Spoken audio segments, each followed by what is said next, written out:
Mi nombre es Mateo Vargas y nací en el barrio La Perla, en Callao, Perú, un 15 de marzo de 1989. No voy a mentir, mi historia no comenzó en una casa con jardín ni con padres que me llevaran a la escuela tomado de la mano. Mi historia comenzó en un cuarto de 3 por 3 metros, con paredes de ladrillo sin terminar, donde dormíamos 5 personas, mi mamá, mis 2 hermanos menores, mi abuela y yo. Mi papá, bueno, mi papá era un fantasma. Aparecía cada 2 o 3 meses, oliendo a alcohol y con los ojos rojos. Dejaba algo de dinero y se iba de nuevo. Nunca supe realmente quién era ese hombre. Recuerdo que cuando tenía 7 años, caminaba descalzo por las calles polvorientas del barrio, viendo a los chicos mayores reunidos en la esquina de la avenida Guardia Chalaca. Ellos fumaban, reían fuerte, tenían zapatillas nuevas y cadenas de oro en el cuello. Yo los miraba con admiración. Para mí, ellos eran los reyes del barrio. Ellos tenían poder, ellos tenían respeto. Y yo no tenía nada, solo hambre y un uniforme escolar remendado que me quedaba grande. A los 11 años dejé la escuela. No fue una decisión difícil. En la institución educativa José Gálvez Barrenechea me sentía invisible. Los profesores apenas me miraban. Mis compañeros se burlaban de mis zapatos rotos. Y en casa, mi mamá trabajaba desde las 5 de la mañana hasta las 9 de la noche limpiando casas en Miraflores y San Isidro. Esos barrios bonitos donde la gente tiene portones eléctricos y perros de raza. Ella llegaba destrozada, sin fuerzas ni para preguntarme cómo me había ido en el día. No la culpo. Ella hacía lo que podía. Fue en esa época cuando conocí a el Flaco Jiménez. Él tenía 16 años y ya era conocido en todo Callao. Vendía pasta base en la Plaza Miguel Grau y tenía una moto Honda que hacía rugir por las calles a medianoche. Una tarde me vio sentado en la esquina con la mirada perdida y se acercó. «¿Qué haces aquí, pibe?», me preguntó, sacando un cigarrillo. «Nada», le respondí encogiéndome de hombros. «¿Nada?», se rió. «Nadie hace nada. O estás viviendo o estás muriendo. ¿Tú qué estás haciendo?». No supe qué responder. Él se sentó a mi lado. Me ofreció un cigarrillo que rechacé porque nunca había fumado. Y me dijo algo que se me grabó en el alma. «Mira, pibe, en este barrio solo hay 2 tipos de personas, los que comen y los que son comidos. Si no eliges de qué lado estar, alguien va a elegir por ti». Esa noche volví a casa, pero las palabras de el Flaco no me dejaban dormir. A la mañana siguiente lo busqué. Le dije que quería trabajar con él. Él sonrió. Me miró de arriba a abajo y me dijo: «Está bien, pero aquí no hay vuelta atrás, ¿entiendes? Una vez que entras, ya eres de la calle». Tenía 12 años cuando hice mi primera vuelta. Solo tenía que llevar un paquete pequeño desde el barrio de Carmen de la Legua hasta una casa en Ventanilla. Me dieron 50 soles. 50 soles que para mí eran una fortuna. Recuerdo que llegué a casa y le di 20 a mi mamá. Ella me preguntó de dónde había sacado ese dinero. Le mentí. Le dije que había ayudado a descargar camiones en el mercado. Ella me miró con desconfianza, pero estaba tan cansada que no insistió. Así comenzó todo. Las vueltas se hicieron más frecuentes. Los 50 soles se convirtieron en 100, luego en 200. Empecé a vestir mejor, a tener zapatillas Nike que antes solo veía en las vitrinas. Mis hermanos me miraban con admiración. Yo era el que traía comida a la casa. Yo era el que pagaba la luz cuando la iban a cortar. Yo me sentía importante. Pero la calle es traicionera. Lo que empieza como solo una ayuda, termina consumiéndote. A los 14 años ya no solo llevaba paquetes, ya estaba en las esquinas vendiendo directamente. Conocía cada rincón oscuro del Callao, las calles sin salida del barrio Castilla, los callejones del Carmen de la Legua, las azoteas de Bellavista, desde donde se podía ver llegar a la policía. Aprendí a correr rápido, a pelear sucio, a no confiar en nadie. También aprendí a consumir. Primero fue marihuana, en las noches largas cuando el frío calaba los huesos y necesitabas algo que te quitara el miedo. Luego fue la pasta base. Esa porquería te destroza por dentro, Pero en ese momento no me importaba. Me hacía sentir invencible. Me hacía olvidar que mi papá nunca me había abrazado, que mi mamá lloraba en silencio cuando creía que yo no la escuchaba, que mis hermanos me miraban cada vez con más miedo que admiración. A los 16 años ya había estado en la comisaría de Bellavista 3 veces. Nunca me quedaba mucho tiempo. Era menor de edad y los contactos de El Flaco siempre arreglaban las cosas. Pero las cicatrices comenzaban a acumularse. Tengo una en el abdomen, de una pelea con cuchillo en la Avenida Argentina. Tengo otra en la ceja, de cuando traté de robar en una bodega en Breña, y el dueño me golpeó con un bate de béisbol. Pero la peor cicatriz no estaba en mi cuerpo, estaba en mi alma. Cada vez que llegaba a casa y veía a mi mamá, ya no podía sostenerle la mirada. Ella sabía, claro que sabía. Pero ¿qué podía hacer? Ella trabajaba todo el día para darnos de comer, y yo salía toda la noche a destruirme. Recuerdo una Navidad, debía tener 17 años. Había comprado un pavo entero, panetón, chocolate caliente, regalos para mis hermanos. Llegué a casa como si fuera un héroe. Mi mamá me recibió en la puerta. En lugar de alegrarse, comenzó a llorar. Me abrazó fuerte, muy fuerte, y me susurró al oído: «Hijo, por favor, sal de eso. Te van a matar, o vas a terminar en la cárcel. Por favor, Mateo, tú no naciste para esto». Esa noche, después de que todos se durmieron, me senté en el techo de la casa. Miré las estrellas, pocas porque el cielo de Callao siempre está nublado, y me pregunté si mi mamá tenía razón. Pero luego pensé en El Flaco, en los demás de la banda, en la plata fácil, en el respeto que me tenían en la calle. ¿Qué iba a hacer yo fuera de eso? ¿Lavar platos? ¿Vender caramelos en los buses? No, yo había elegido. Y como dijo El Flaco, no había vuelta atrás. Los años siguientes fueron un torbellino. A los 18 ya había participado en asaltos más serios. Robábamos a personas que salían de los bancos en la avenida Oscar R. Benavides, a taxistas en zonas oscuras, a comerciantes del mercado Modelo. Llevaba un cuchillo siempre conmigo, y en 2 ocasiones tuve que usarlo. No voy a entrar en detalles, pero esas imágenes me perseguían en las noches. Veía las caras de miedo, escuchaba los gritos, pero al día siguiente salía de nuevo. Era como una adicción. La adrenalina, el peligro, la sensación de estar vivo, aunque estuviera muriendo por dentro. Mi familia se fue alejando. Mis hermanos ya no me hablaban. Mi mamá dejó de esperarme despierta.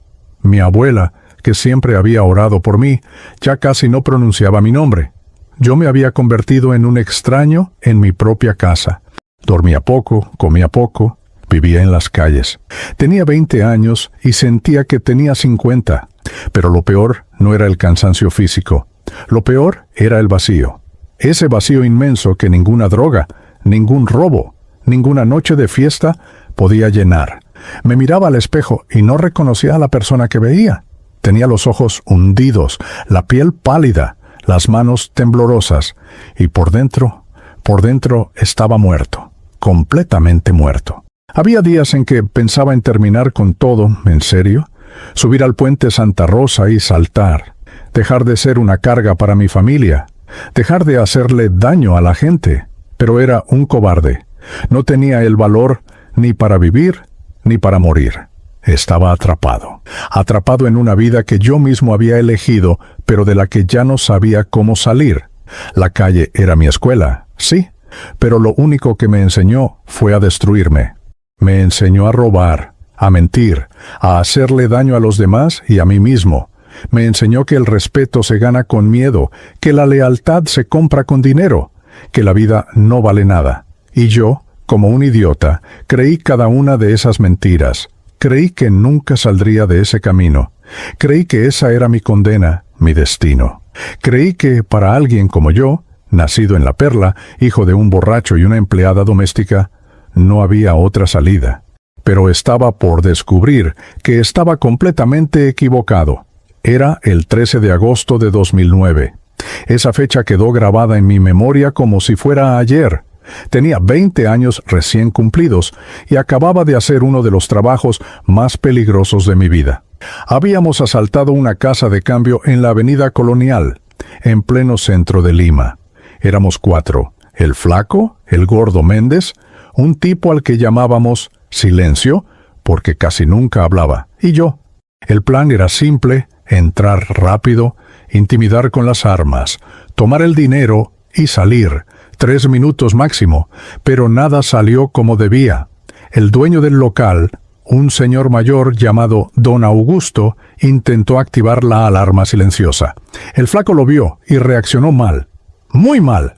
Hubo forcejeo, gritos, un disparo al aire. El lugar se convirtió en un caos. La gente en la calle comenzó a gritar. Alguien llamó a la policía. Tomamos lo que pudimos, que no fue mucho, y salimos corriendo como ratas por un callejón lateral que daba a la avenida Bolivia. Escuchábamos las sirenas acercándose.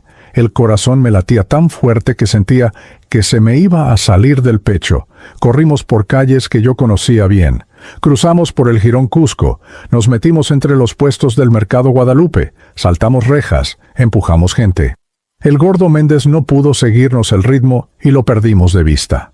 El Flaco y Silencio se separaron. Cada uno tomó un rumbo diferente. Yo quedé solo. Seguí corriendo sin rumbo fijo. Mis pulmones ardían, mis piernas pesaban como plomo. Llegué hasta el barrio de Breña, cerca del Hospital del Niño. Las calles estaban más oscuras ahí. Me metí por el Jirón Tizón y Bueno, una calle estrecha, con casas viejas de 2 pisos y balcones de madera. Busqué un lugar donde esconderme. Había un pequeño pasaje sin salida, lleno de basura y escombros. Me metí ahí detrás de unos cartones y bolsas, tratando de controlar mi respiración. Las sirenas seguían sonando, cada vez más cerca. Vi pasar una patrulla por la esquina, despacio, con las luces azules y rojas iluminando las paredes. Los policías llevaban linternas, revisaban cada rincón. Me encogí más, rogando que no me vieran. El sudor me caía por la frente, mezclado con lágrimas. Sí, estaba llorando. No de tristeza, sino de puro miedo, miedo de que me atraparan. Miedo de terminar en el penal de Lurigancho, donde había visto entrar a muchos y salir a pocos. Miedo de morir ahí, en ese callejón asqueroso, sin que nadie supiera qué había sido de mí. La patrulla pasó de largo. Esperé varios minutos, tal vez 1 hora, no lo sé. El tiempo se distorsiona cuando tienes miedo. Cuando finalmente me atreví a salir, las calles estaban más tranquilas. Eran casi las 3 de la madrugada. Caminé despacio, tratando de pasar desapercibido. Tenía la ropa sucia, manchada de tierra y sudor. Sabía que no podía tomar un bus o un taxi en ese estado. Así que seguí caminando, con la cabeza baja, las manos en los bolsillos, intentando parecerme a cualquier trabajador que regresa tarde a casa. Fue en la esquina del Jirón Guanta, con la avenida Arica, que lo vi.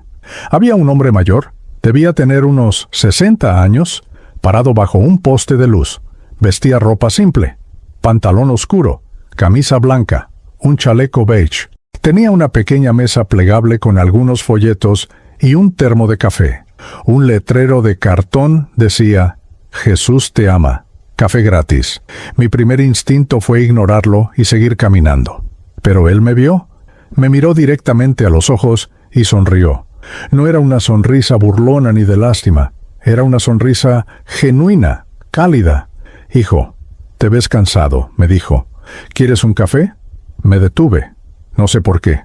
Debí seguir caminando, pero algo en su voz, en su mirada, me hizo quedarme. No tengo plata, le respondí, con la voz ronca.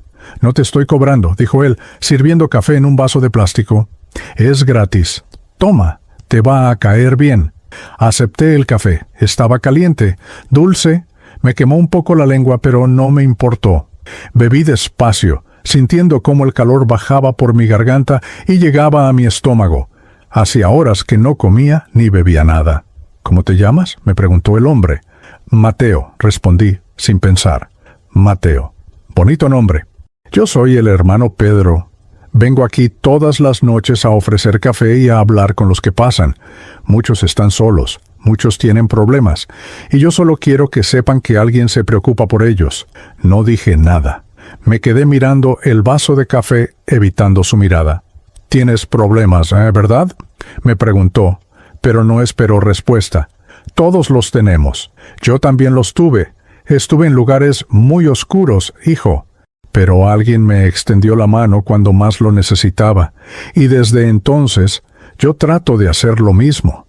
Sentí algo extraño en el pecho. No sé si era el cansancio, el miedo que todavía tenía en el cuerpo, o las palabras de ese hombre, pero algo se movió dentro de mí. «¿Puedo darte algo antes de que te vayas?», me preguntó tomando uno de los folletos de su mesa. No quería aceptarlo. De verdad que no. Pero él ya lo tenía en su mano, extendiéndolo hacia mí. Era un folleto pequeño, del tamaño de una tarjeta postal, con colores azules y blancos. En la portada había una imagen de un cielo con nubes y una frase: «Dios tiene un plan para tu vida». Lo tomé más por cortesía que por interés. Lo doblé y lo metí en el bolsillo trasero de mi pantalón. «Léelo cuando tengas un momento de silencio», me dijo el hermano Pedro. «No lo tires. Las palabras que hay ahí pueden cambiar tu vida». Créeme. Asentí con la cabeza. Le di las gracias por el café y seguí mi camino. Él me despidió con una bendición que no entendí completamente. Dijo algo como: «Que Dios te guarde y te ilumine, hijo». Yo solo asentí y me fui. Caminé durante horas más. Crucé el puente 2 de mayo, pasé por el barrio de los Barrios Altos, llegué hasta la carretera central. Al amanecer, finalmente tomé un bus que me llevó de regreso al Callao. Llegué a mi casa cuando el sol ya estaba alto. Mi mamá estaba en la cocina, preparando el desayuno para mis hermanos antes de que se fueran a la escuela. Me vio entrar y solo movió la cabeza con una mezcla de alivio y decepción. «¿Estás bien?», me preguntó. «Sí», mentí, no comí nada. Fui directo a mi cuarto, que en realidad era solo un colchón en el suelo de la sala, separado por una cortina vieja. Me tiré ahí, con la ropa puesta, y cerré los ojos, pero no pude dormir. Las imágenes de la noche anterior seguían pasando en mi cabeza como una película. El asalto, los gritos, la carrera, las sirenas, el callejón oscuro, el hermano Pedro. Ese hombre con su café gratis y su sonrisa tranquila. ¿Por qué me había hablado así? ¿Por qué me había mirado como si me conociera, como si realmente le importara? Nadie me miraba así, ni siquiera mi propia familia. Metí la mano en el bolsillo trasero de mi pantalón y saqué el folleto. Estaba un poco arrugado, manchado de sudor. Lo abrí. Adentro había un texto corto, con letras grandes: «Aunque tus pecados sean rojos como la grana, serán blancos como la nieve. Aunque sean rojos como el carmesí, quedarán como la lana». Isaías 1:18. Leí la frase una vez, luego otra y otra. «Aunque tus pecados sean rojos como la grana, serán blancos como la nieve». No entendía completamente qué significaba, pero algo en esas palabras me golpeó fuerte, como un puñetazo en el estómago, como si alguien me hubiera visto realmente, por dentro, con toda mi suciedad, con toda mi culpa, y me estuviera diciendo que todavía había esperanza. Cerré el folleto y lo puse debajo de mi almohada. Traté de dormir de nuevo, pero no pude. Esas palabras seguían resonando en mi cabeza. Blancos como la nieve. Yo no sabía mucho de religión, no había pisado una iglesia desde que era niño, y mi abuela me llevaba a la misa de domingo en la parroquia Nuestra Señora del Carmen.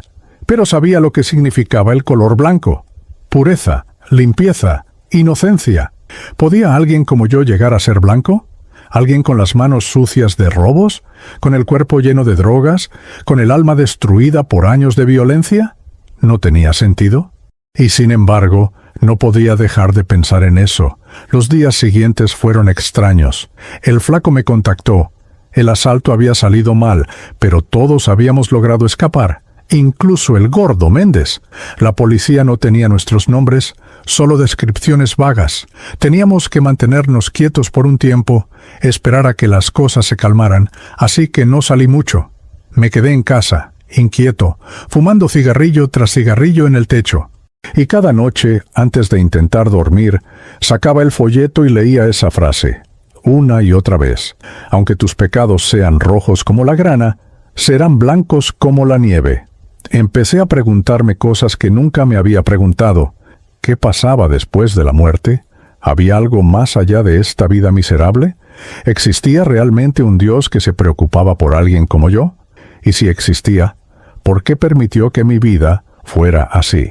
¿Por qué nací en La Perla y no en Miraflores? ¿Por qué mi papá me abandonó? ¿Por qué todo fue tan difícil desde el principio? Pero luego pensaba en el hermano Pedro. Él dijo que había estado en lugares oscuros. Él dijo que alguien le extendió la mano, y ahora él hacía lo mismo por otros. ¿Significaba eso que realmente se podía cambiar?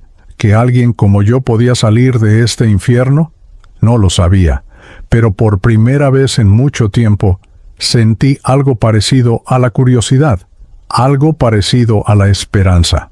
Era pequeña, frágil, como una vela en medio de una tormenta, pero estaba ahí.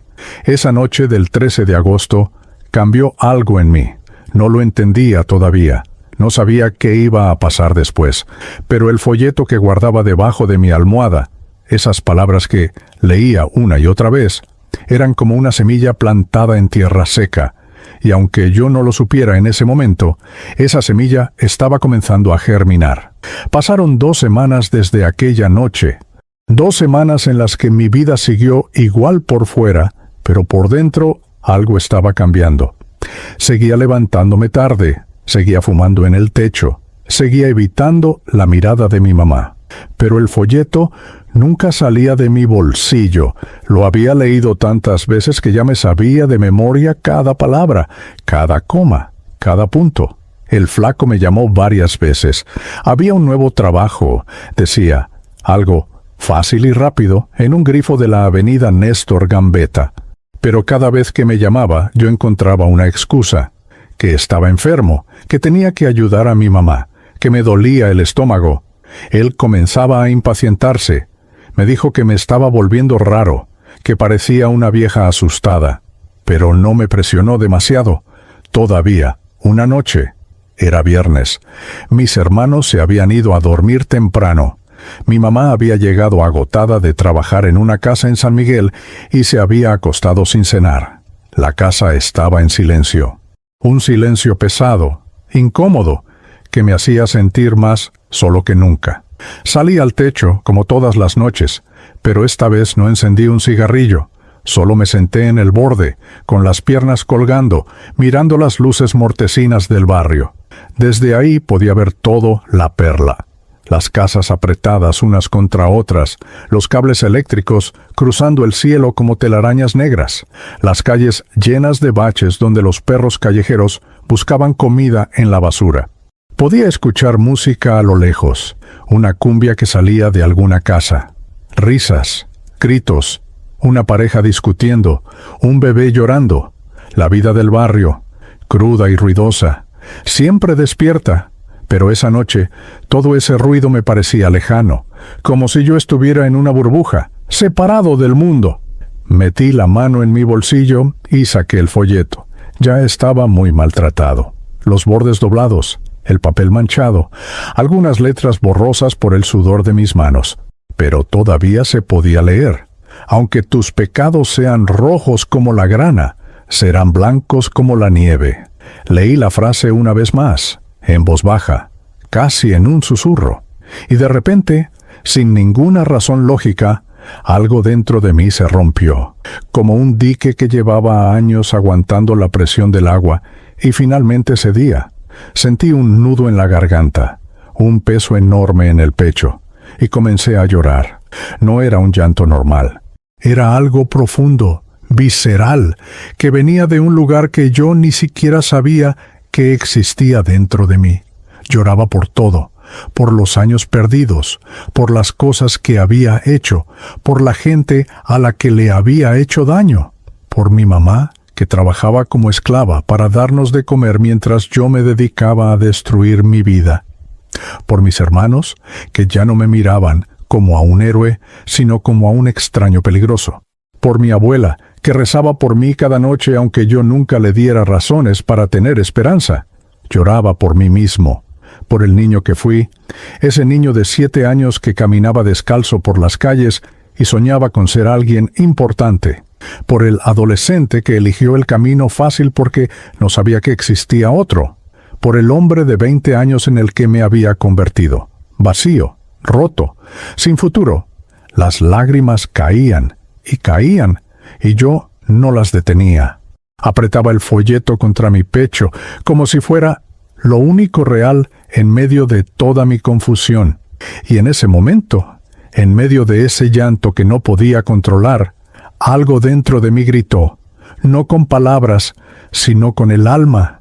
Un grito desesperado, un clamor que salía de lo más profundo de mi ser. Dios, si existes, ayúdame, no puedo más, no quiero vivir así, no quiero morir así. Si de verdad puedes hacer que alguien como yo sea blanco como la nieve, entonces hazlo. Por favor, porque yo solo no puedo. Ya lo intenté y no puedo. Ayúdame. No sé cuánto tiempo estuve ahí, llorando y llorando. Si es que a eso se le podía llamar orar. No conocía las palabras correctas. No sabía cómo se supone que uno debe hablarle a Dios. Solo dejé salir todo lo que tenía adentro, todo el dolor, toda la vergüenza, todo el miedo. Y entonces pasó algo que no puedo explicar con palabras normales. Sentí algo, una presencia, como si alguien hubiera llegado y se hubiera sentado a mi lado en ese techo. No vi a nadie, no escuché ninguna voz audible, pero sentí algo tan real como el viento en mi cara. Era paz, una paz que no tenía ningún sentido, una paz que no debería existir en medio de todo mi caos. Era como si alguien me hubiera abrazado, como si alguien me dijera, sin palabras, que todo iba a estar bien, que yo no estaba solo, que había sido visto, escuchado y que valía la pena ser salvado. Me quedé ahí, en silencio, sintiendo esa paz extraña e inexplicable. Las lágrimas seguían cayendo, pero ya no eran lágrimas de desesperación. Eran lágrimas de alivio, como cuando has estado cargando algo muy pesado durante mucho tiempo y finalmente alguien te ayuda a dejarlo en el suelo. No sé cuánto tiempo pasó, tal vez 1 hora, tal vez más. Cuando finalmente volví a mi cuarto, todos seguían dormidos. Me acosté en mi colchón, con el folleto todavía en mi mano, y por primera vez en años, dormí profundamente, sin pesadillas, sin sobresaltos, solo paz. A la mañana siguiente desperté diferente. No es que todos mis problemas hubieran desaparecido. El barrio seguía siendo el mismo. Mi vida seguía siendo un desastre. Pero algo dentro de mí había cambiado. Era como si una puerta que había estado cerrada durante años finalmente se hubiera abierto, dejando entrar un poco de luz. Mi mamá me vio en el desayuno y me preguntó si me sentía bien. Le dije que sí. Ella me miró extrañada, como si notara algo diferente pero no supiera exactamente qué. Mis hermanos desayunaron rápido y se fueron a la escuela. Mi abuela salió al patio a lavar ropa. Y yo me quedé ahí, sentado en la mesa de la cocina, con una taza de café aguado en las manos, pensando en lo que había pasado la noche anterior. Sabía que no podía seguir así, sabía que tenía que hacer algo, pero no sabía qué, no sabía por dónde empezar. Así que hice lo único que se me ocurrió. Agarré el folleto, que todavía tenía los datos de una iglesia al reverso, y leí la dirección: Iglesia Evangélica Agua Viva, Girón, Manco Cápac, 847, La Victoria. Cultos, martes y viernes, 7 p.m., domingos 10 a.m. y 6 p.m. La Victoria. No estaba tan lejos. Podía llegar en bus, pero la idea de entrar a una iglesia me daba terror. ¿Qué iba a hacer yo ahí? ¿Qué iba a decir? No sabía nada de la Biblia, nada de himnos, nada de oraciones. Y además, ¿me aceptarían? ¿No me mirarían raro, con mi ropa manchada, con mi cara de delincuente, con mi vida destrozada? Pasé todo el sábado dándole vueltas al asunto. El flaco me volvió a llamar. Esta vez sonaba molesto. Me dijo que si no me ponía las pilas, iba a conseguir a alguien más para los trabajos. Le dije que estaba lidiando con unos temas personales, que pronto estaría de vuelta. Él gruñó algo y colgó. El domingo amaneció nublado, como siempre en el Callao. Me levanté temprano, me bañé con agua fría porque el calentador estaba roto. Me puse la ropa menos sucia que tenía y le dije a mi mamá que iba a salir. ¿A dónde vas?, me preguntó con desconfianza. A una iglesia, respondí sin mirarla a los ojos. Ella dejó de lavar los platos y se volteó hacia mí, con los ojos muy abiertos. ¿A una iglesia? ¿Tú? Sí, solo voy a ver. No sé, tal vez necesito algo diferente. Mi mamá se quedó callada por un momento.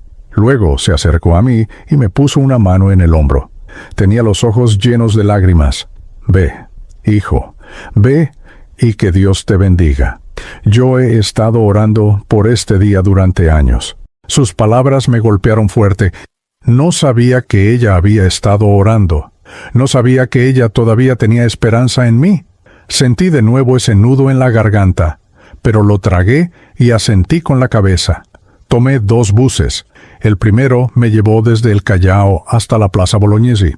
El segundo me dejó en La Victoria, cerca del mercado mayorista. Caminé desde ahí siguiendo las indicaciones que había memorizado. El jirón Manco Cápac era una calle angosta, llena de tiendas de telas, ferreterías, restaurantes baratos. La iglesia estaba en medio de la cuadra, en lo que antes debía haber sido una casa grande. Tenía un letrero sencillo en la puerta: Iglesia Evangélica Agua Viva. Bienvenidos. Me quedé parado afuera durante varios minutos. Escuchaba música adentro, cantos, palmas, gente adorando. Algo dentro de mí quería entrar, pero el miedo me paralizaba. ¿Y si me juzgaban? ¿Y si no encajaba? ¿Y si todo esto era una estupidez y yo estaba perdiendo mi tiempo? Estaba a punto de darme la vuelta e irme cuando la puerta se abrió. Salió una mujer joven, tal vez de 30 años, con una sonrisa amable. «Hola, mi hermano. ¿Vas a entrar? Ya estamos por empezar el servicio».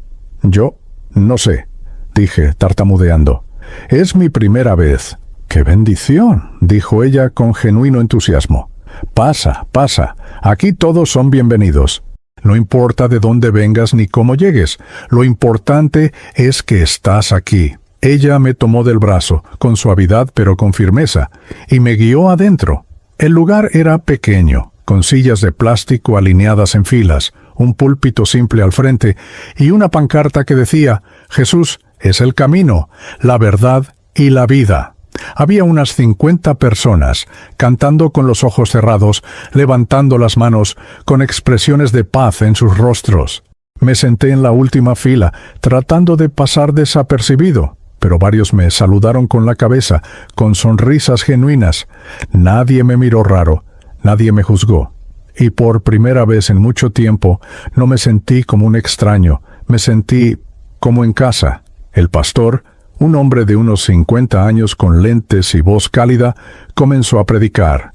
Habló sobre la gracia de Dios, sobre cómo Jesús vino no por los justos, sino por los pecadores, sobre cómo no importa qué tan lejos hayas caído, siempre puedes volver, sobre cómo el amor de Dios es más grande que cualquier error, cualquier pecado, cualquier oscuridad. Cada palabra que decía era como si me hablara directamente a mí, como si Dios mismo me estuviera hablando a través de él. Sentí de nuevo esa presencia, esa paz. Y cuando el pastor hizo un llamado al final, invitando a quien quisiera entregar su vida a Cristo, yo no lo pensé 2 veces. Me levanté de mi silla y caminé al frente. Las piernas me temblaban. Las lágrimas ya corrían por mi cara. El pastor me recibió con un abrazo, me puso una mano en la cabeza y oró por mí. Y ahí, delante de todas esas personas que no me conocían, pero que me aceptaron como si fuera familia, yo le entregué mi vida a Jesús. Le dije que lo sentía, por todo, por cada robo, cada mentira, cada daño que había causado. Le pedí que me perdonara, y le pedí que me cambiara, porque yo solo no podía hacerlo. Y en ese momento, esa palabra que había leído tantas veces en el folleto se hizo real. Aunque tus pecados sean rojos como la grana, serán blancos como la nieve.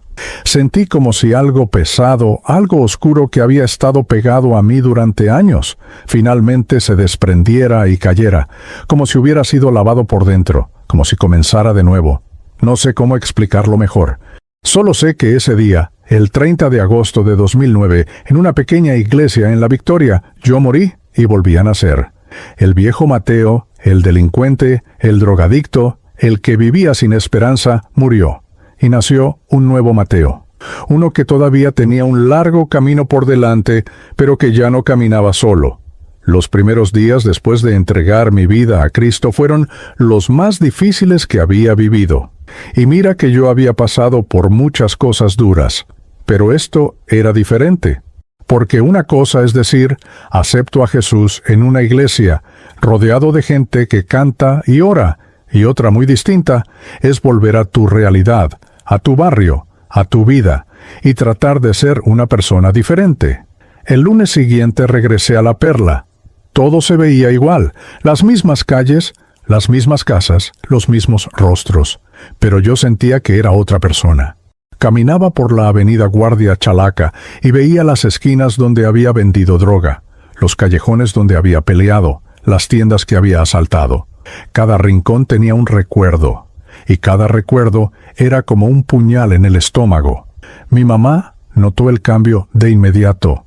Cuando le conté lo que había pasado en la iglesia, ella se echó a llorar.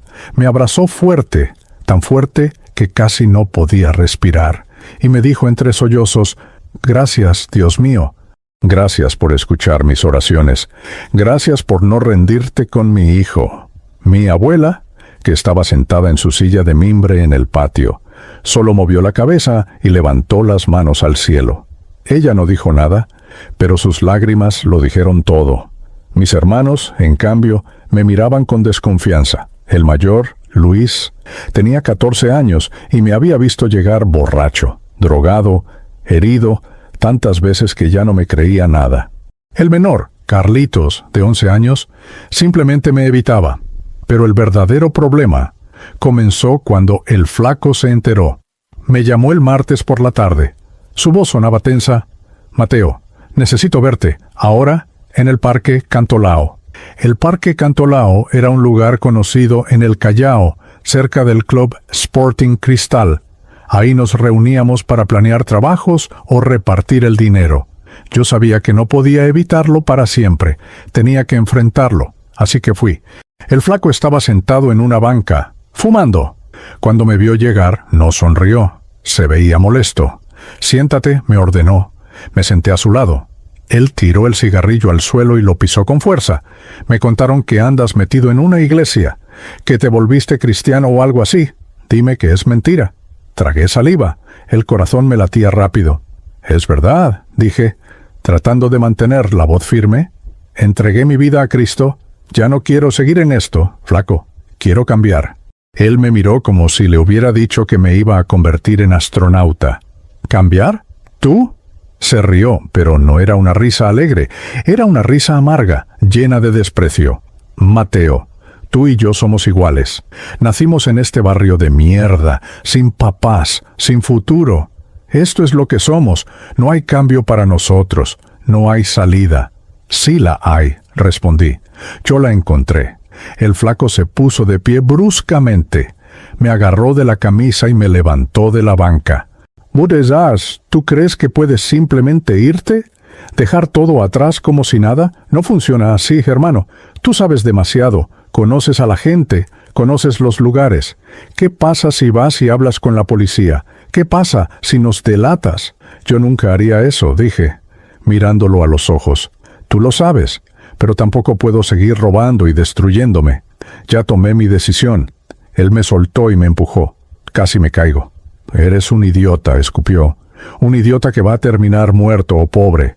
Porque sin nosotros, sin la banda, no eres nada. Vas a ver, en 2 semanas vas a volver arrastrándote, pidiéndome trabajo. Y tal vez para entonces ya no haya lugar para ti». Se dio la vuelta y se fue, dejándome ahí parado, temblando. No de miedo, sino de la realidad de lo que acababa de hacer. Acababa de quemar un puente. Ya no había vuelta atrás. Esa noche no dormí. Pensaba en las palabras de el flaco. ¿Y si tenía razón? ¿Y si yo realmente no era nada sin la banda? ¿Cómo iba a sobrevivir? No tenía estudios, no tenía experiencia en trabajos legales, solo sabía robar, pelear y vender drogas, pero entonces recordé lo que el pastor había dicho en la iglesia. Confía en Dios, no en tu propia fuerza. Él te va a sostener. Así que oré. Oré como me habían enseñado en la iglesia, con palabras sencillas pero honestas. Dios, tengo miedo, no sé cómo voy a salir adelante, pero tú dijiste que ibas a estar conmigo. Así que necesito que me ayudes, necesito trabajo, necesito fuerzas, necesito que me muestres qué hacer. Al día siguiente, el pastor de la iglesia, el hermano Samuel, me llamó. Me dijo que había un centro de rehabilitación cristiano en Villa El Salvador, en el sur de Lima, y que aceptaban a personas que querían dejar las drogas y cambiar de vida. Se llamaba Casa de Restauración Emanuel. Ofrecían alojamiento, comida, terapia y enseñanza bíblica, todo gratis. Mateos, me dijo el pastor, yo creo que deberías ir. Aquí en el Callao vas a tener muchas tentaciones. Tus viejos amigos, los lugares que conoces, todo te va a jalar de regreso. Necesitas un tiempo fuera, en un lugar donde puedas enfocarte solo en tu recuperación y en tu relación con Dios. Tenía razón, yo lo sabía. Pero la idea de dejar a mi familia, de irme a un lugar desconocido, me asustaba. Hablé con mi mamá esa noche. Ella escuchó en silencio mientras yo le explicaba todo. Cuando terminé, ella me tomó las manos. Hijo, yo te apoyo. Si eso es lo que necesitas para salir adelante, entonces ve. Nosotros estaremos bien. Yo voy a seguir orando por ti todos los días. Y cuando salgas de ahí, vas a ser un hombre nuevo. Así que una semana después, el 10 de septiembre de 2009, tomé un bus interprovincial desde el Callao hasta Villa El Salvador. Llevaba una mochila pequeña con 2 mudas de ropa, una Biblia que me había regalado la iglesia y el folleto arrugado que había sido el inicio de todo. Nada más. Villa El Salvador es uno de los distritos más pobres de Lima, pero también uno de los más organizados. Fue fundado por invasores de terrenos en los años 70 y con el tiempo se convirtió en un ejemplo de comunidad. La Casa de Restauración Emanuel estaba en la Avenida Revolución, cerca del Parque Zonal Huáscar. Era una casa grande de 2 pisos, pintada de blanco y azul, con rejas en las ventanas y un letrero que decía, «En Cristo somos nuevas criaturas». Me recibió el director, el hermano Julio, un hombre de unos 40 años con una sonrisa enorme y un apretón de manos firme. «Bienvenido, Mateo. Aquí vas a estar seguro. Aquí vas a sanar. Pero te advierto, no va a ser fácil. Vas a tener que trabajar duro, enfrentar tus demonios y ser completamente honesto contigo mismo y con Dios. ¿Estás listo?» «Sí», respondí, aunque no estaba seguro de nada. La casa albergaba a 20 hombres, todos con historias parecidas a la mía. Algunos eran exalcohólicos, otros exdrogadictos, algunos habían estado presos. Todos buscábamos lo mismo, una segunda oportunidad. La rutina era estricta. Nos levantábamos a las 6 de la mañana. Devocional y oración de 6:30 a 7:30. Desayuno a las 8. Luego trabajábamos en diferentes tareas. Algunos limpiaban, otros cocinaban, otros trabajaban en una pequeña panadería que la casa tenía para generar ingresos. De 2 a 4 de la tarde había clases bíblicas. De 4 a 6, terapia grupal o individual. Cena a las 7, otro devocional a las 8, luces apagadas a las 10. Los primeros días fueron un infierno. Mi cuerpo pedía drogas a gritos. Sudaba frío por las noches, temblaba, vomitaba, no podía dormir. Tenía pesadillas horribles donde veía las caras de la gente a la que había robado. Escuchaba las sirenas de la policía, sentía los golpes de las peleas. Pero no estaba solo. Los hermanos de la casa me acompañaban. El hermano Julio venía a mi cuarto en medio de la noche cuando me escuchaba llorar. Oraba conmigo, me leía la Biblia, me recordaba por qué estaba ahí. «Mateo, el enemigo quiere que te rindas», me decía. «Quiere que creas que no puedes lograrlo, pero Dios es más grande que tu adicción, Dios es más grande que tu pasado. Resiste. Solo un día más. Y mañana, otro día más. Y eso hice. Resistí un día, y luego otro, y otro.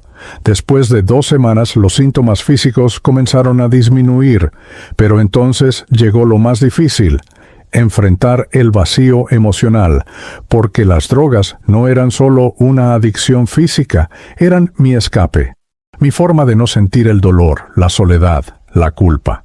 Y ahora que no las tenía, todo ese dolor salía a la superficie como un volcán. En las terapias grupales, cada uno contaba su historia. Escuché testimonios desgarradores, hombres que habían perdido a sus familias, que habían estado años en prisión, que habían intentado suicidarse. Y yo también tuve que contar la mía. Tuve que hablar de mi papá ausente, de mi mamá trabajadora que nunca tuve tiempo para abrazar, de los robos, de las peleas, de las veces que le hice daño a gente inocente, y por primera vez en mi vida lloré delante de otros hombres, no de vergüenza, sino de liberación, porque cada lágrima era como si sacara un pedazo de veneno de mi alma. Uno de los hombres en la casa se llamaba Ricardo. Tenía 35 años y había sido alcohólico durante 15. Perdió a su esposa, sus hijos, su trabajo, todo. Pero llevaba 8 meses sobrio y su transformación era evidente.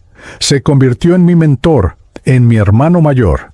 Mateo, me dijo una tarde mientras trabajábamos juntos en la panadería, la clave para mantenerte limpio no es solo dejar las drogas, es llenar ese vacío con algo mejor. Y lo único que puede llenarlo de verdad es Dios. Así que pasa tiempo con Él. Lee su palabra. Habla con Él. Deja que Él te muestre quién eres realmente. Seguí su consejo. Empecé a leer la Biblia todos los días, no por obligación, sino porque realmente quería conocer a ese Dios que me había salvado. Leía sobre David, un pastor de ovejas que se convirtió en rey, sobre Pablo, un perseguidor de cristianos que se convirtió en apóstol, sobre Pedro, un pescador impulsivo que negó a Jesús, pero luego se convirtió en líder de la iglesia. Todos ellos eran hombres imperfectos, con pasados oscuros, con errores graves, pero Dios los usó de maneras poderosas. Y si Dios pudo usar a esos hombres, tal vez también podría usarme a mí.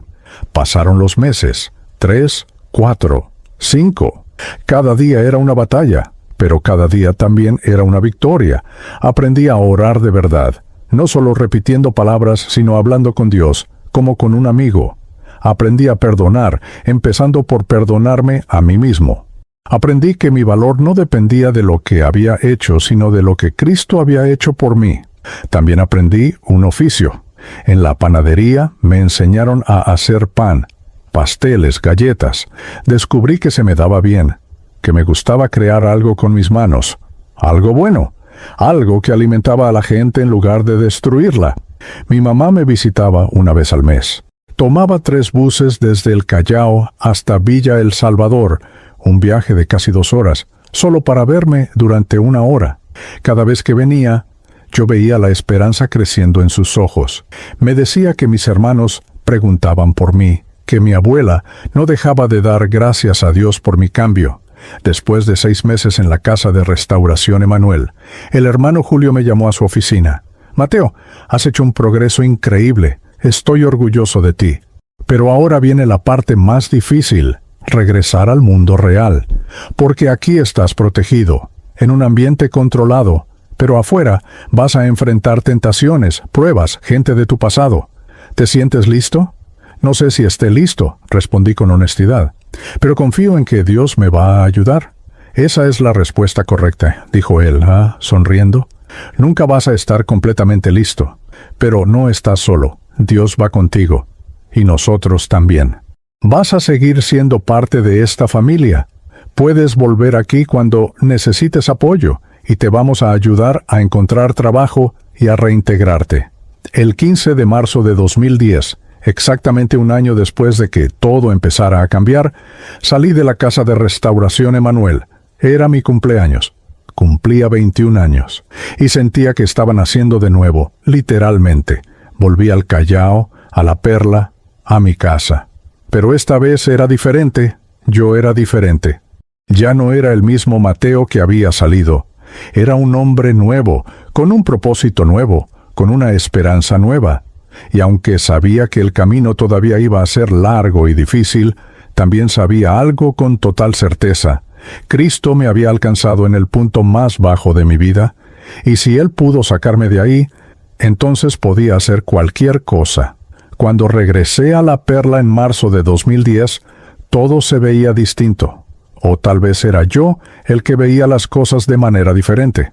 Las mismas calles polvorientas, las mismas casas de ladrillo, los mismos rostros. Pero ahora, en lugar de ver solo oscuridad y desesperanza, veía oportunidades. Veía personas que necesitaban lo mismo que yo había encontrado: esperanza. Mi mamá me recibió en la puerta con lágrimas en los ojos. Me abrazó tan fuerte que pensé que me iba a quebrar las costillas. Mis hermanos estaban detrás de ella. Luis, que ahora tenía 15 años, me miraba con una mezcla de curiosidad y cautela. Carlitos, de 12, se escondía detrás de mi mamá, tímido. Mi abuela estaba sentada en su silla, como siempre, pero esta vez tenía una sonrisa enorme en el rostro arrugado. «Bienvenido a casa, mijito», me dijo mi abuela, haciendo la señal de la cruz. Dios es grande, Dios es fiel. Esa noche cenamos juntos, algo que no habíamos hecho en años. Mi mamá había preparado arroz con pollo, mi comida favorita cuando era niño. Mientras comíamos, les conté sobre mi tiempo en Villa El Salvador, sobre las cosas que había aprendido, sobre el hombre en el que me estaba convirtiendo. Luis me escuchaba con atención, haciendo preguntas. Carlitos todavía me miraba con desconfianza.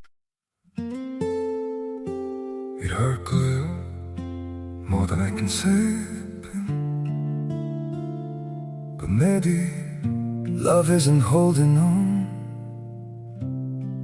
Maybe it's knowing when to walk away. We try to hold what we're slipping through, like sand running from our hands. Every promise started losing shape. We couldn't be what we once planned. Your eyes would look right through mine, like you were already gone. We stayed too long in a fading light, trying to prove we still. It hurt good, more than I can say. But maybe love isn't holding on. Maybe it's knowing when to walk away.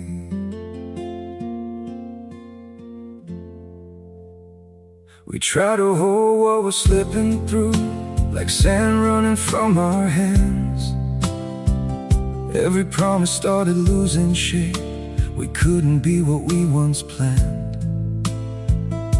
Your eyes would look right through mine, like you were already gone. We stayed too long in a fading light, trying to prove we still. It hurt good, more than I can say. But maybe love isn't holding on. Maybe it's knowing when to walk away.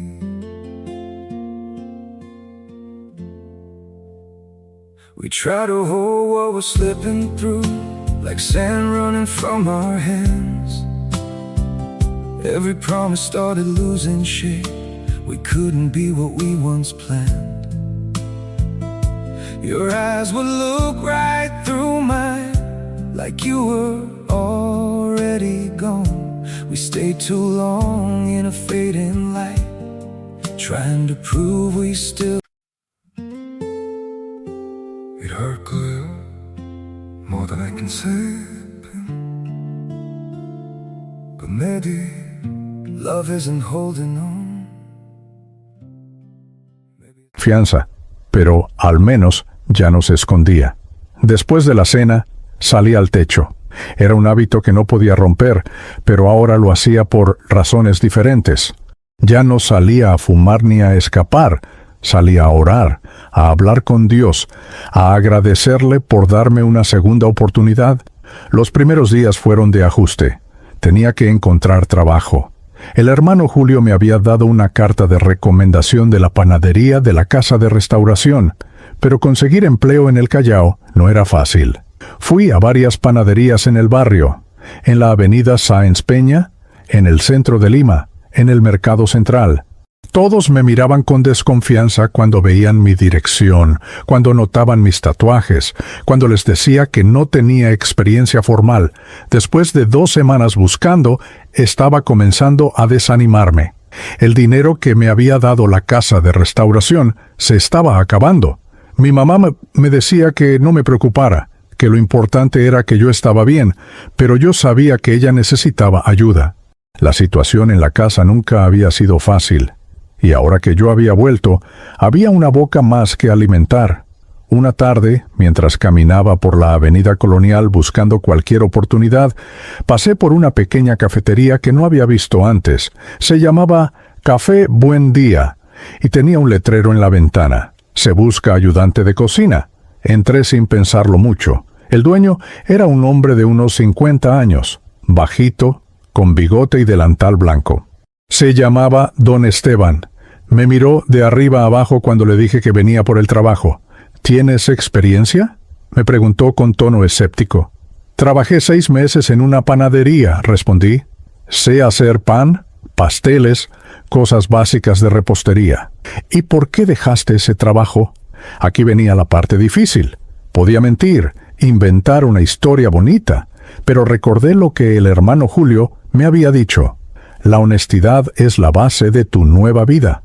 No importa cuánto duela, siempre di la verdad. Señor, no era un trabajo normal, dije, respirando hondo. Estuve en un centro de rehabilitación cristiano. Tenía problemas con las drogas, con la delincuencia. Pero hace 6 meses que estoy limpio. Entregué mi vida a Cristo y estoy tratando de empezar de nuevo. Sé que mi pasado no es bonito, pero le juro que soy un hombre diferente ahora. Solo necesito una oportunidad. Don Esteban me miró en silencio durante lo que pareció una eternidad. Luego suspiró y se cruzó de brazos. Mira, muchacho, yo no debería hacer esto. Tengo un negocio que cuidar, clientes que proteger. Pero hizo una pausa. Hace muchos años, mi hermano menor estuvo en las drogas. Casi lo perdemos. Gracias a Dios, logró salir adelante. Así que sé lo difícil que es ese camino. Te voy a dar una oportunidad, solo una. Si me fallas, te vas. ¿Entendido? Sí, señor. No lo voy a defraudar. Se lo prometo. Los cristianos no prometen, dijo él, con una pequeña sonrisa. Los cristianos confían en Dios. Empieza mañana a las 6 de la mañana. Salí de esa cafetería casi flotando. Corrí a casa para contarle a mi mamá. Ella se puso a llorar de alegría y me abrazó. Mi abuela levantó las manos al cielo y comenzó a cantar un himno viejo que yo apenas recordaba de mi infancia. El trabajo en el Café Buen Día no era glamoroso. Lavaba platos, limpiaba mesas, ayudaba en la cocina preparando sándwiches y ensaladas. Ganaba el sueldo mínimo, apenas 700 soles al mes. Pero era dinero honesto. Dinero que no venía de robar ni de hacer daño, y eso valía más que cualquier cantidad. Don Esteban resultó ser un hombre justo y generoso. Me enseñó mucho sobre cocina, sobre servicio al cliente, sobre responsabilidad, pero también me enseñó algo más importante, que la gente buena todavía existía, que había personas dispuestas a dar oportunidades, a creer en la redención, a extender la mano. Después de 3 meses trabajando ahí, don Esteban me aumentó el sueldo. Me dijo que yo era el empleado más puntual y trabajador que había tenido en años, que confiaba en mí. Esas palabras me llegaron al alma. Nadie, excepto mi familia y la gente de la iglesia, había confiado en mí antes. Mientras trabajaba, seguía asistiendo fielmente a la iglesia evangélica Agua Viva en La Victoria, cada domingo y cada viernes sin falta. El pastor Samuel me había tomado bajo su tutela. Me enseñaba la Biblia, me ayudaba a crecer espiritualmente, me desafiaba a ser mejor cada día. Fue en esa iglesia donde conocí a otros jóvenes con historias similares a la mía. Formamos un grupo que llamamos Restaurados.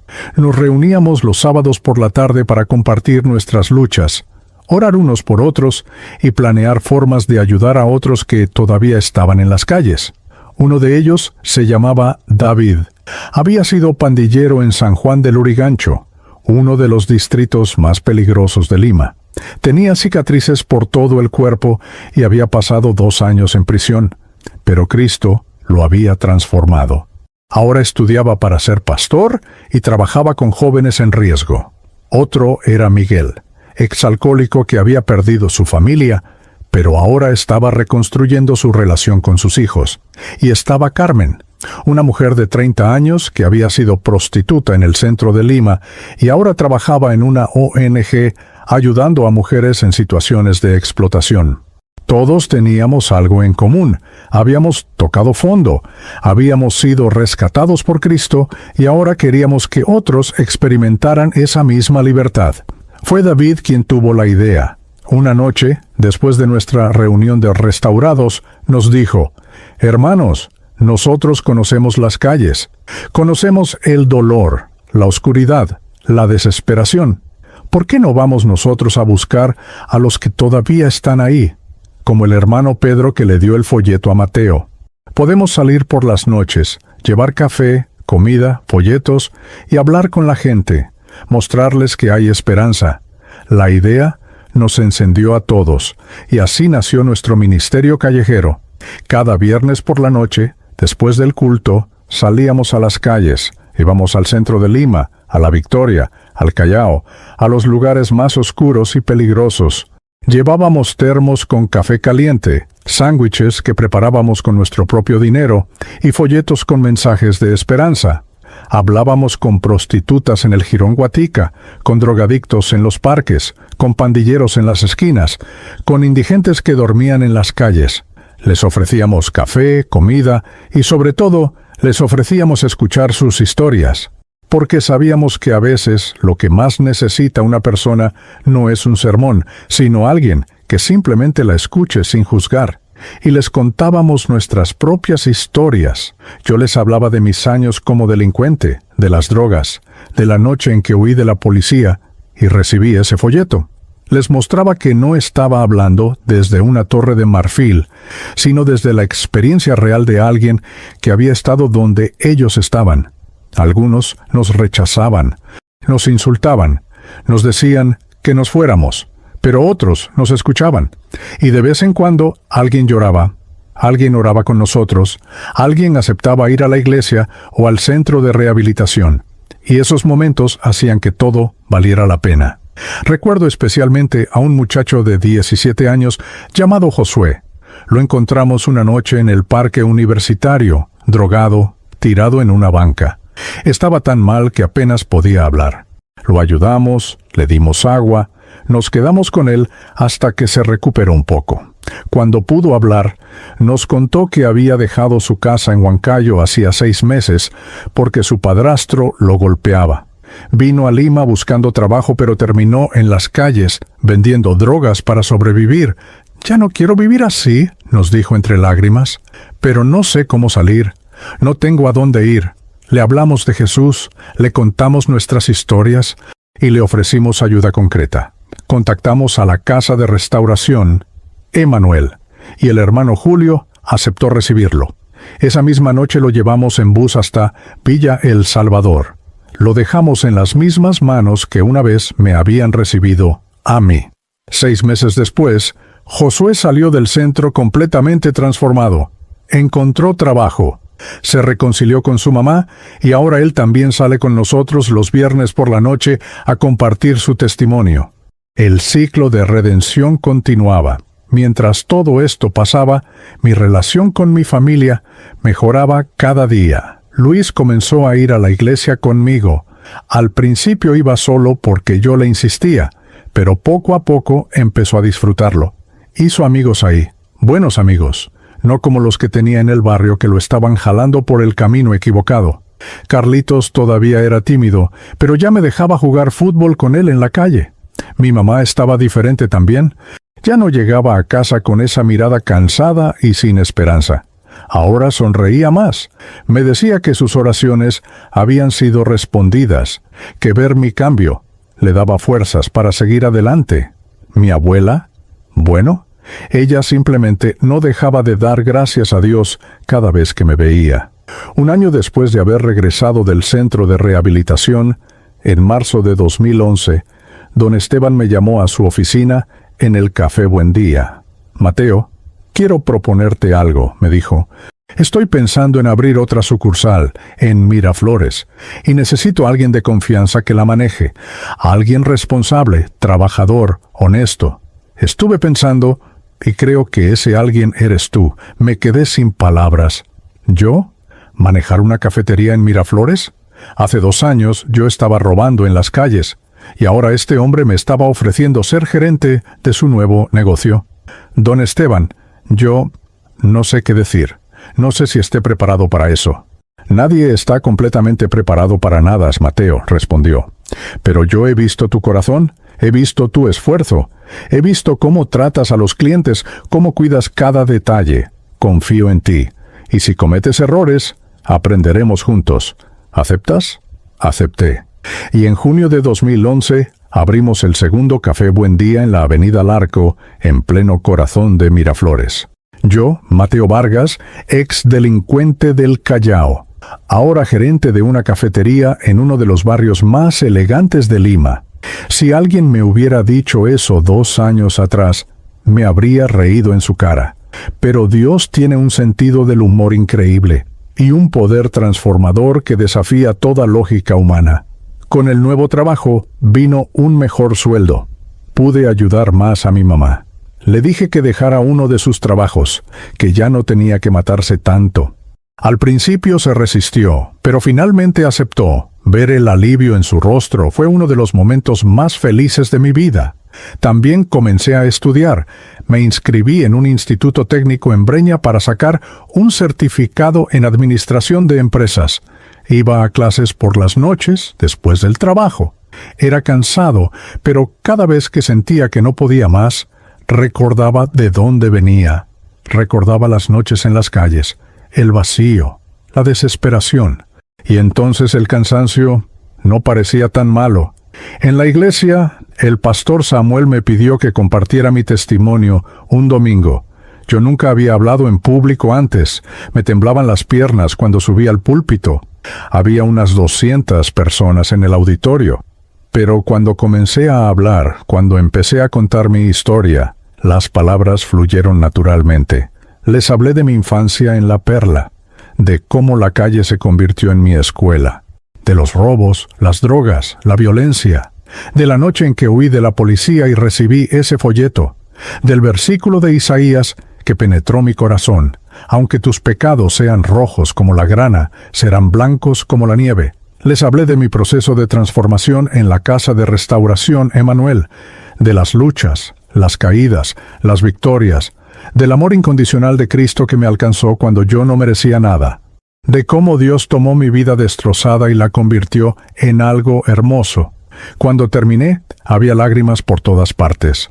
Personas se acercaron después del servicio para abrazarme, para decirme que mi historia les había tocado el corazón. Algunos me dijeron que tenían familiares en situaciones similares y que ahora tenían esperanza. Otros me dijeron que ellos mismos estaban luchando con adicciones o malas decisiones y que mi testimonio les dio fuerzas para buscar ayuda. Ese día entendí algo poderoso. Dios no desperdicia nuestro dolor. Él lo usa.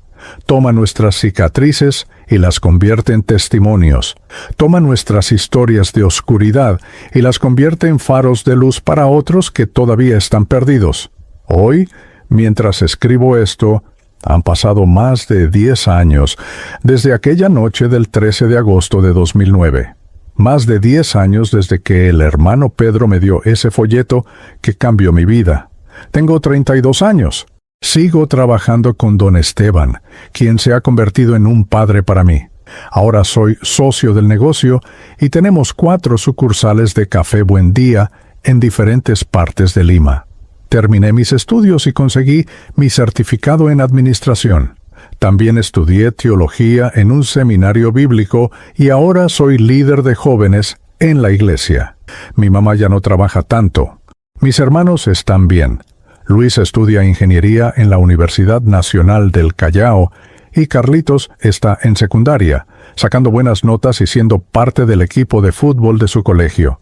Mi abuela, mi guerrera de oración, falleció hace 2 años, pero antes de partir, me tomó la mano y me dijo: Mateo, yo siempre supe que Dios tenía un plan para ti, ahora puedo irme en paz. Sus últimas palabras fueron de gratitud a Dios por haberme salvado.